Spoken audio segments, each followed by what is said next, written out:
৫৫ বছরের ইতিহাসে এক অনন্য রেকর্ড গড়ল বিমান। বাংলাদেশের জাতীয় পতাকাবাহী সংস্থা বিমান বাংলাদেশ এয়ারলাইন্স লিমিটেড বিপুল পরিমাণ মুনাফা অর্জনের তথ্য প্রকাশ করল। বিমান বাংলাদেশ এয়ারলাইন্স দেশের রাষ্ট্রীয় পতাকাবাহী একমাত্র আকাশ পরিবহন সংস্থা। নানা অভিযোগ, অনুযোগ আর ভালোবাসার এই প্রতিষ্ঠান নিয়ে বাঙালির কৌতূহলের শেষ নেই। যাত্রী চাহিদা বিবেচনায় একের পর এক নতুন গন্তব্যে ডানা মেলছে বিমান।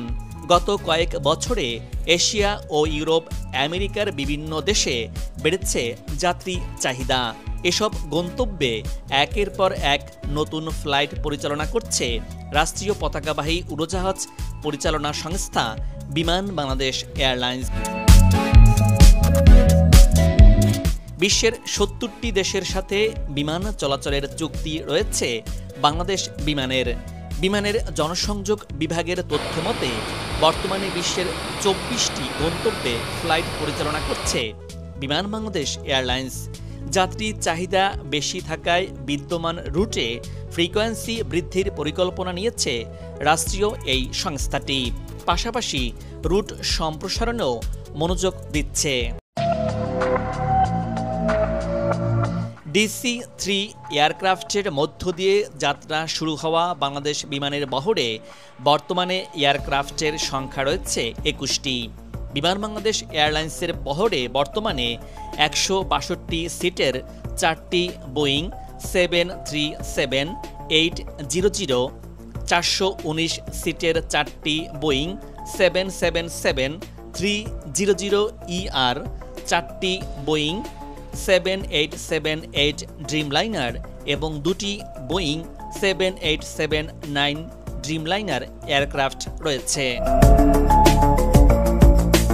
রাষ্ট্রায়ত্ত বিমান বাংলাদেশ এয়ারলাইন্স বিদায়ী ২০২৪-২৫ অর্থ বছরে নিরীক্ষিত ৯৩৭ কোটি টাকা মুনাফার তথ্য জানিয়েছে। কোম্পানির ইতিহাসে এটাই সর্বোচ্চ মুনাফা, যা প্রতিষ্ঠার ৫৫ বছরে এক অনন্য রেকর্ড হিসাবে উল্লেখ করেছে কর্তৃপক্ষ। এর আগে দ্বিতীয় সর্বোচ্চ মুনাফা এসেছিল ২০২১-২২ অর্থ বছরে, যার পরিমাণ ছিল ৪৪০ কোটি টাকা।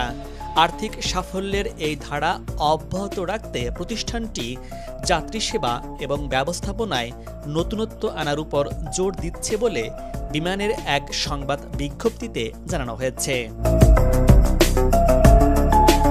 ১৯৭২ সালে মাত্র ১,৯০,০০,০০০ টাকা আয় দিয়ে যাত্রা শুরু করেছিল বিমান। বিদায়ী অর্থ বছরে কোম্পানিটির আয় দাঁড়িয়েছে ১১,৬৩১ কোটি ৩৭ লাখ টাকা। আগের অর্থ বছরে প্রথমবারের মতো বিমান ১০,০০০ কোটি টাকার বেশি আয়ের মাইলফলক অতিক্রম করেছিল। সংবাদ বিজ্ঞপ্তিতে আরও জানানো হয়, ১৯৭২ সালে প্রতিষ্ঠার পর থেকে এখন পর্যন্ত ২৬ অর্থ বছরে লাভের মুখ দেখেছে বিমান।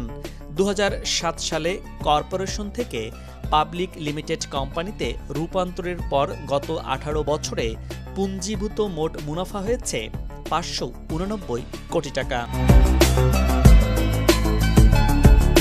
সবশেষ অর্থ বছরে ৯৩৭ কোটি টাকা মুনাফা হলেও মোট পুঞ্জীভূত মুনাফা তুলনামূলক কম কেন, এমন প্রশ্নের জবাবে বিমানের জনসংযোগ শাখার মহাব্যবস্থাপক ABM রওশন কবির জানিয়েছেন, ২৬ বার বিমান লাভ করেছে।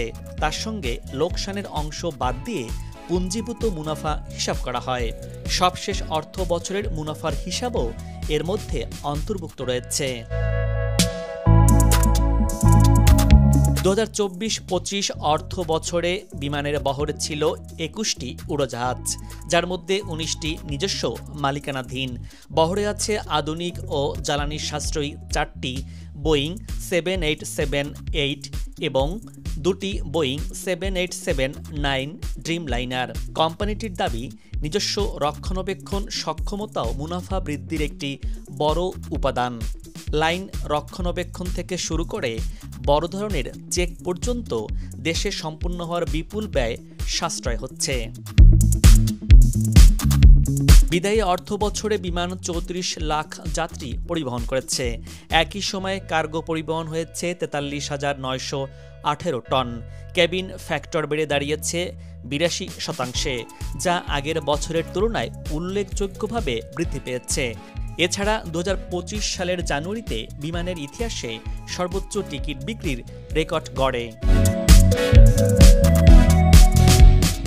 রেকর্ড মুনাফার সাফল্যের জন্য বিমানের সম্মানিত যাত্রী এবং গ্রাহকদের প্রতি আন্তরিক কৃতজ্ঞতা জানিয়েছে বিমান বাংলাদেশ এয়ারলাইন্স, যাদের আস্থা ও সমর্থন এই রেকর্ড মুনাফা অর্জনের সবচেয়ে বড় শক্তি হিসাবে কাজ করেছে বলে সংবাদ বিজ্ঞপ্তিতে বিমান জানিয়েছে। দর্শক, আজ এ পর্যন্তই। আগামীতে আবারও দেখা হবে নতুন কোনো ভিডিও চিত্র নিয়ে। ভিডিওটি ভালো লাগলে আপনার মূল্যবান মতামত জানিয়ে ভিডিওটি লাইক দিয়ে শেয়ার করুন। ভালো থাকুন এবং নিরাপদে থাকুন।